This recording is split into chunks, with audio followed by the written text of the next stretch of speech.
it is tough to open up a new business, then reinventing the same business is even tougher. However, my guest for today has done so with style. Meet Rohan Mirchandani, whose brand Epigamia yogurt has definitely captured Indian taste buds.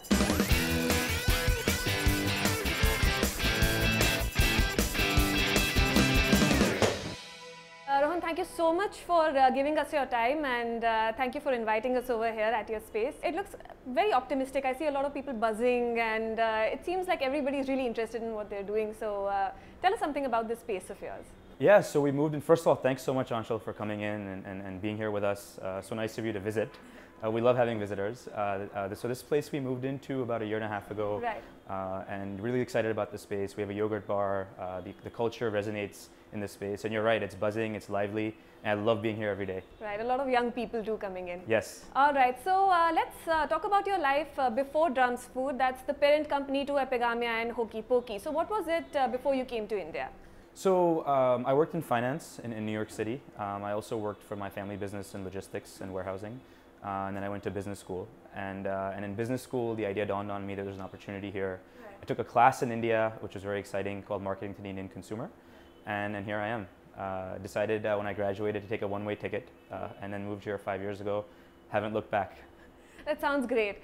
So lots happening in the food space there. So you started off with Hokey Pokey, and Epigamia was the complementary product to the ice cream brand, but eventually that became your mainstay. So was the transition from Hokey Pokey to Epigamia tough? So it was interesting. When I think back, there really wasn't a transition. The plan was always to have multiple products, and we launched Epigamia as a complement, as you mentioned, to Hokey Pokey. Right. And the idea was the ice cream business had a lot of seasonality. So it was sort of tough for us, in off-season, which is what we're in right now, the monsoons, to convince people to eat ice cream, or more importantly, convince retailers and kirana shops to store ice cream. They say, "Abhi season mein aao." So it was kind of tough for us to do that. So we launched the Greek yogurt brand as a complement to see if we could sort of offset that. Right. And this one just sort of took off where we just realized we didn't have bandwidth to do both. Right. And then we had to pick the winner. All right, but was it a tough decision? I mean, did you get hate mail saying, "Give us back our ice cream"? Oh, I still get hate mails. It's happening as we speak, not just from fans, but also family who still don't talk to me because of that. because you chose Epigamia over Hokey Pokey. Right, so tell us, what exactly is Epigamia? Tell us about Greek yogurt. So Greek yogurt, honestly, it's a global phenomenon which has occurred about 10 years ago. But in India, we've been eating it for a very long time. We call it Shrikhand. So it's essentially hung curd, strained curd. So there's familial traditions. We've been doing it for 300 or 400 years. But we just wanted to bring a modern, contemporary spin to it, which is what we've done.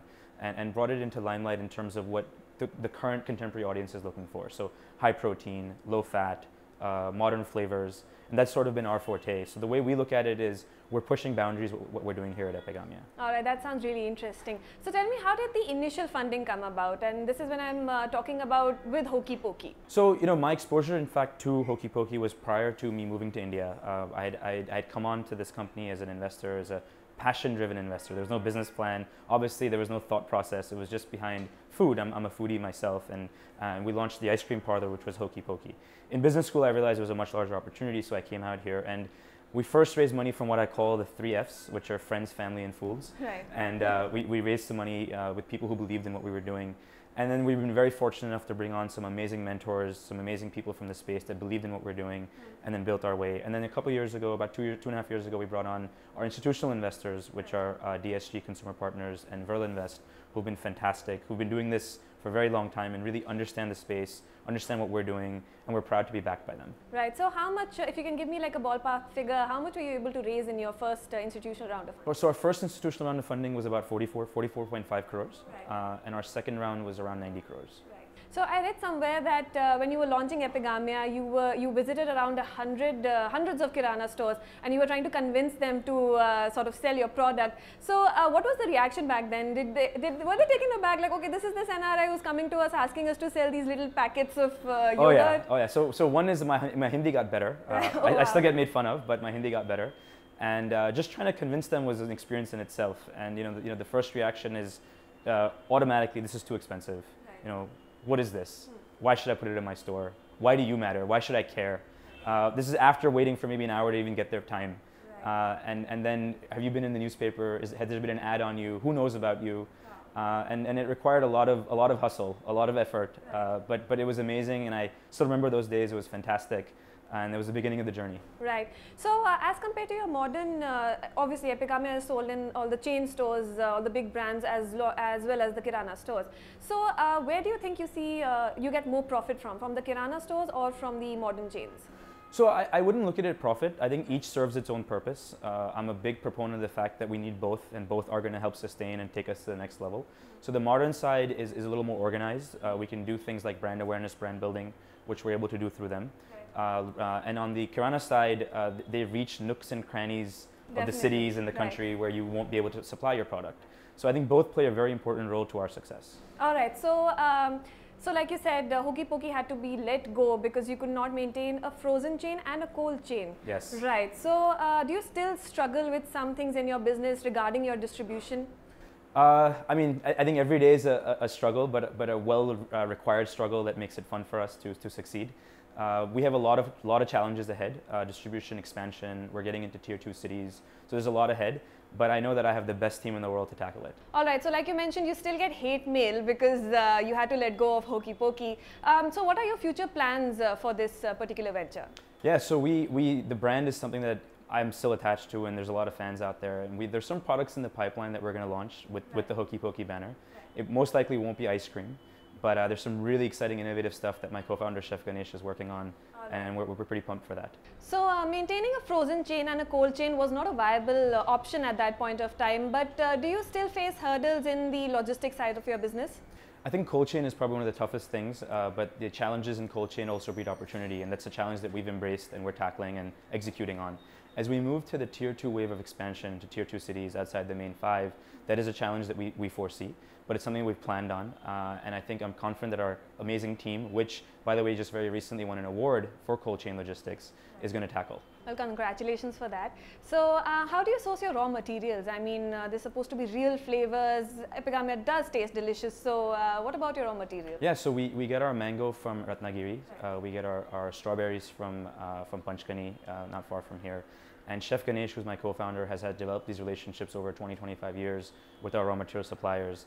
And all this stuff is made here in India and all natural. And we're very proud of that. All right. So what, according to your reading, is the most popular flavor in India? So my favorite is mango, and that also happens to be the most popular. But all of them are pretty consistent. In fact, we have a very good mix in terms of our menu mix in terms of what sells. There isn't one distant winner. I mean, they're pretty evenly spread. But I think number 1 is mango right now. All right, that sounds great. So it's been a couple of years since Epigamia opened up. So how much has the company grown since then? Like how many employees do you have now versus before? Yeah, so when we launched Epigamia, which was 3 years ago right now, so July of 2015, we were about 40 or 50 of us. Today we're close to 300, so we've gone 6x. Most of that is our sales force, which I'm very proud of. Right. But yeah, it's been a pretty big increase in our team. Right. So that's quite interesting. But Rohan, there's something that I really need to ask you. You didn't think of opening something like this back in the US, where perhaps you would be familiar, you would have familiar faces to work with. So you didn't think of that? I won't disclose the plans, but let's just say there is something brewing. Right. So do you see any differences business cultures back in the US or in India? It's interesting. I was told a lot that when I moved here, and I think there obviously is, I mean, just the cultural shift. But in terms of the business culture that has been here, the new youth of this country, I think there's a lot of adaptation in what's happening globally. And I think we're part of that sort of revolution. And it's great to see how that's happening. A lot of empowerment, a lot of independent thinking, a lot of accountability, which comes with that independent thinking. And it's exciting that I have a team that actually believes in that. That sounds great. So tell me, what do you do in your free time? What do you do to de-stress? So one of my favorite sport is basketball. So I do shoot some hoops every now and then when I get time. I love food, so I love to eat. I do that. And the gym is also something, I don't get to go as often as I'd like, but it is a good sort of de-stress for me, aside from spending time with my wife and my son, my family. Right, definitely. So I was reading somewhere that when you were working on Hokey Pokey, you had this very interesting method of bonding with your employees. You would do push-ups with them and you would run with them. I mean, is that something, do you want to sort of inculcate fitness into your business mantra? Yes, very much. And since we've launched Epigamia and it's obviously a health and lifestyle brand, I myself have gotten a little better in terms of my health and lifestyle and gotten more fit. And this is something we used to do back in the day when we had more time. We used to go running on Worli Sea Face together. And it was fun because it was culturally fun, and it was intriguing to the new guys when I just moved here to do something like that. I still do when I get time, try to work out with someone from the team. It's just a fun way to bond and also chat, brainstorm, de-stress. I'd love to do a lot more though going forward. All right. So you've been amazingly honest about your career as an entrepreneur and also the mistakes that you've made along the way. Again, Hokey Pokey, the first branch, didn't really turn out the way you wanted it to. It was too big. I mean, you weren't able to sort of scale it right, if I'm not wrong. So what all have you learned from all the mistakes that you've made along the way? Yeah, so first of all, I think for me, everything's win, because like you said, either you succeed or you learn. So no matter what, you're winning. And I think that Hokey Pokey really helped us understand the Indian consumer mindset. And while Epigamia, like as I said, was supposed to be a complementary to the Hokey Pokey ice cream business, we also learned a lot about what the demand out there was, what the consumer wants, through conversations as Hokey Pokey, as an ice cream brand. And that really helped us craft the strategy for Epigamia, which seemed to have worked pretty well. Something that I want to ask all entrepreneurs, like what are the things that you should keep in mind while pitching for funding? So I think, and I've gone through this journey, I think number one, stay straight true to your passion. Don't try to do something that you're just doing for the sake of doing. It should be something you wake up every single day excited about, going to the office and doing what it is. I know it's harder said than done, but if that's not happening, because when you're natural and you're being yourself and passion is driving you, then everything else falls in place. So how much do you think Epigamia is worth as of now? $8 billion. That's good to know. A lot of yogurt being sold. How many cups of yogurt are sold per day? So we sell about 3 million cups of yogurt per month right now. Wow, that's quite a figure. Yeah. So like you said, okay, mango is your favorite flavor. Anything else? Oh, so all the babies are my favorite, but mango, of course, is the leading one. Our mulberry, which is coming back very soon, is also a phenomenal flavor. Pink guava is another big one that we launched. We're the first to do it globally, guava flavored yogurt, and that's another amazing flavor. All right. So when you were starting off, like you said, you did face a few hurdles when you were trying to get Kirana stores to stock your products. But did you ever have anyone saying that, oh my God, what is this? This does not taste like something that I would like to consume. Did anyone ever come back to you with that kind of a? So I think it was a reverse reaction. Where there was an expectation that this was something completely foreign and something that no one knew about.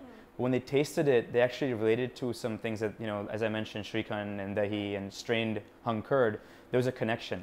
So I think the surprise came more from that connection that what is this foreign product, which by the way, even today, a lot of people think it's imported, but it's 100% made here in India.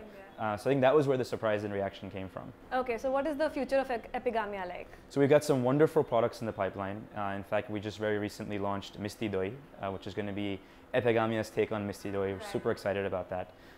We have Greek yogurt smoothies launching very soon. And then we have another couple of very mysterious but exciting products in the pipeline that we're pretty kicked about. Okay, so you have a job which demands your attention 24/7. So tell me, what does your day start and end like? How does an entrepreneur manage a work-life balance? I'm still trying to figure that out. It's been a tough one. But I think given the connectivity we have today with our phones, it's addictive as it is. So my day literally starts when I wake up. There's something or the other on the cards. I do try to squeeze in a workout in the morning, at least if not 2 or 3 times a week. So that's important because that lets me de-stress a little bit. And then head to the office or the field. And every day is a new journey. Every day is a new challenge. And that's what I think keeps it exciting. I think the minute the entrepreneurship leaves and it becomes boring and mundane, which I hope it never will, and I'm pretty sure it never will, I think that'll change things. But I think every day is a new day. Meeting with people, meeting with the team. My team tries to keep me away from things, but I somehow find myself getting involved regardless. All right, Rohan, thank you so much for joining us. I had a great time. Thanks, Anshul, so much for having me on, and thanks for visiting us here in our office.